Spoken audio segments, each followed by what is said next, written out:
This is a little bit of a new topic. We're going to be talking about trig identities.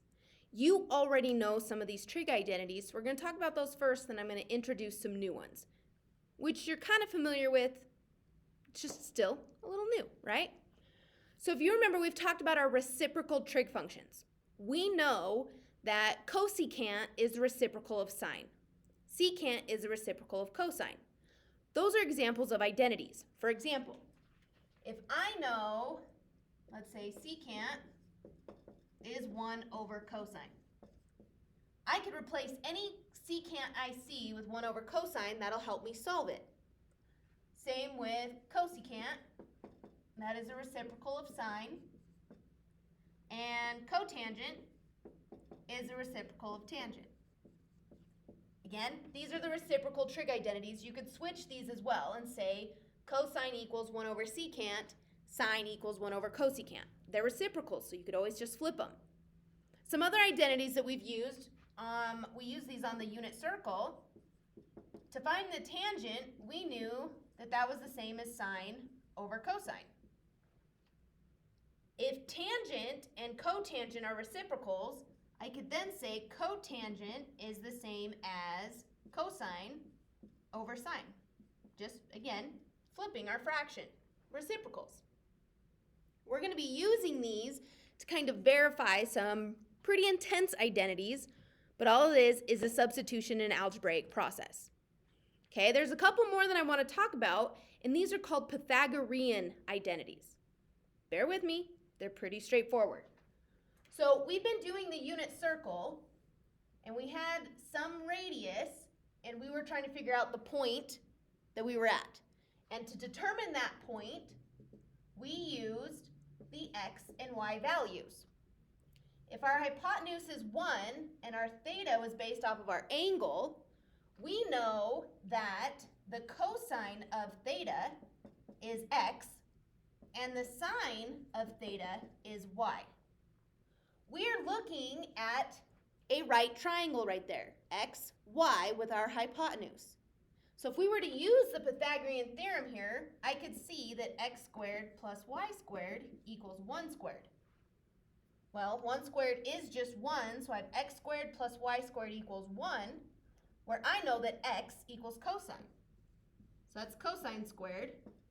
Y equals sine, so that's sine squared equals 1. That is our Pythagorean identity. Cosine squared plus sine squared equals 1. You could also say sine squared plus cosine squared equals 1. Order doesn't matter.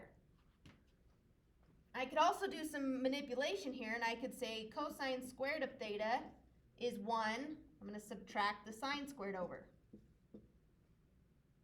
Or I could do sine squared theta equals 1 minus cosine squared theta.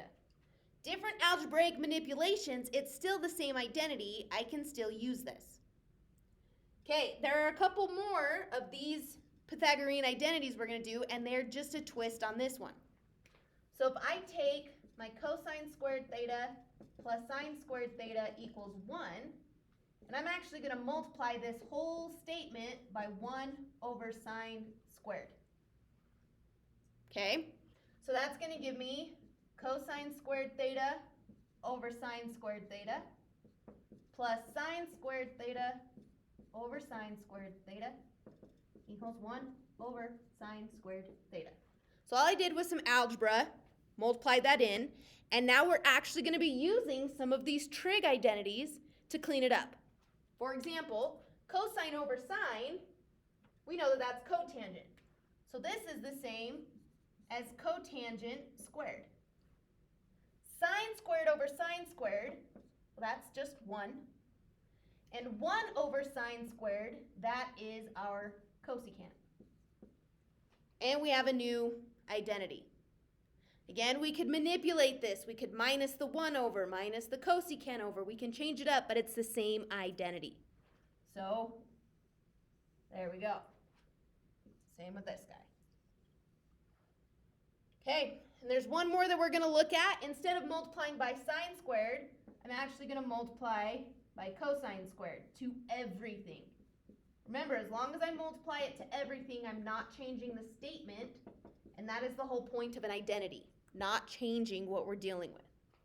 So when I distribute that in, I'm going to get cosine squared over cosine squared plus sine squared over cosine squared equals 1 over cosine squared.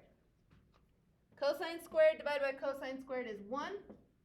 Sine squared over cosine squared is tangent squared. And 1 over cosine is secant squared. And there is our third trig identity.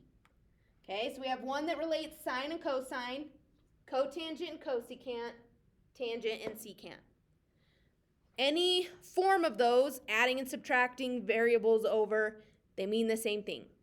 So come back for our next video and I'm going to show how and why we use these trig identities. They're kind of a cool puzzle, so come back, see how you do.